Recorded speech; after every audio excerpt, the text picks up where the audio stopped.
আসসালামু আলাইকুম। Welcome back to my channel Sheikh Nishi kitchen. আজকের ভিডিওতে থাকছে ধনেপাতার ভর্তা। এটা তো আপনারা চিতই পিঠার সাথে প্রায় খেয়ে থাকেন, কিন্তু এই ভর্তাটা একটু আলাদা। এটা ভাত, পোলাও কিংবা চিতই পিঠা যে কোনোটার সাথেই খেতে ভীষণ ভালো লাগবে। তাহলে চলুন রেসিপিটি শুরু করা যাক। প্রথমে চুলায় একটি হাঁড়ি বসিয়ে 4টা কাঁচামরিচ দিয়ে দিচ্ছি। তবে কাঁচামরিচের পরিমাণটা আপনারা যে যেরকম ঝাল পছন্দ করেন সেই অনুযায়ী বাড়িয়ে কমিয়ে দিবেন। দিচ্ছি 3 কোয়া রসুন, দিচ্ছি ছোট সাইজের একটা আলু।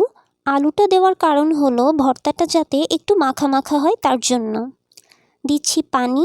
এখানে বেশি পানি দেওয়ার প্রয়োজন নেই, এগুলো সেদ্ধ হতে যতটুকু পানি দরকার ততটুকু মেপে দিলেই হয়ে যাবে। এবার ঢাকনা দিয়ে ঢেকে এগুলো সেদ্ধ করে নিচ্ছি, আর চুলার আঁচ এই পর্যায়ে মাঝারিতে থাকবে। এই সবগুলো উপকরণ সেদ্ধ হয়ে গেছে, দেখেন আলুটাও নরম হয়ে এসেছে। এই পর্যায়ে দিচ্ছি প্রায় 2 কাপের মতো ধনেপাতা কুচি। এবার ধনেপাতাগুলোও সেদ্ধ করে নেব, তবে এগুলো বেশি সেদ্ধ করার দরকার নেই, নইলে কিন্তু ধনেপাতার কালারটা নষ্ট হয়ে যাবে। ধনেপাতাটা জাস্ট একটু চিমসে আসলেই হয়ে যাবে, আর এই কাজটা করতে মাত্র 1 থেকে 2 মিনিট সময় লাগবে। ধনেপাতাটা চিমসে এসেছে, এবার এটা আমি চুলা থেকে নামিয়ে রুম টেম্পারেচারে সম্পূর্ণ ঠান্ডা করে নিচ্ছি। এগুলো পুরোপুরি ঠান্ডা হয়ে গেছে। এবার আমি এখান থেকে জাস্ট অর্ধেকটা আলু নিব, পুরাটা নিব না, কারণ এখানে খুব সামান্য পরিমাণ আলু দরকার হবে।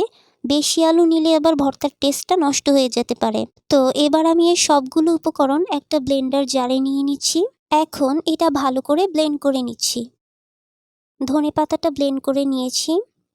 এবার এটা একটা সাইডে রেখে আমি পরবর্তী প্রসেসে চলে যাচ্ছি। চুলায় একটি প্যান বসিয়ে দিচ্ছি রান্নার তেল। মাঝারি সাইজের একটা পেঁয়াজ কুচি করে দিয়ে দিলাম। এবার চুলার আঁচ মাঝারিতে রেখে পেঁয়াজটা বেরেস্তার মতো হয়ে আসা পর্যন্ত ভেজে নিতে হবে। ভাজা হয়ে গেছে। এই পর্যায়ে ধনেপাতার যে পেস্টটা আমি বানিয়ে রেখেছিলাম সেটা দিয়ে দিচ্ছি। দিচ্ছি স্বাদ মতো লবণ। এখন এটা একটু টাইট হয়ে আসা পর্যন্ত ভেজে নিচ্ছি, আর এই পর্যায়ে চুলার আঁচ মিডিয়াম লোতে থাকবে। এটা অনেকখানি টাইট হয়ে এসেছে, আর এটা ঠান্ডা হতে হতে আর একটু টাইট হয়ে যাবে। আমার ভর্তাটাও এবার রেডি। এখন আমি এটা চুলা থেকে নামিয়ে নিচ্ছি। আমার আজকের রেসিপিটি আপনাদের কেমন লেগেছে তা অবশ্যই আমাকে কমেন্ট করে জানাবেন। আর ভালো লাগলে এখনই আমার চ্যানেলটি সাবস্ক্রাইব করে পাশে থাকা বেল আইকনটি ক্লিক করে দিবেন। আর হ্যাঁ, আপনারা যারা ভর্তা লাভার আছেন তাদের জন্য আরও কয়েকটি মজার মজার ভর্তার রেসিপি আমি ডেসক্রিপশন বক্সে দিয়ে রাখবো, চাইলে সেগুলো দেখে আসতে পারেন। আজ তাহলে এখানেই বিদায় নিচ্ছি। সবাই ভালো থাকবেন। আল্লাহ হাফেজ।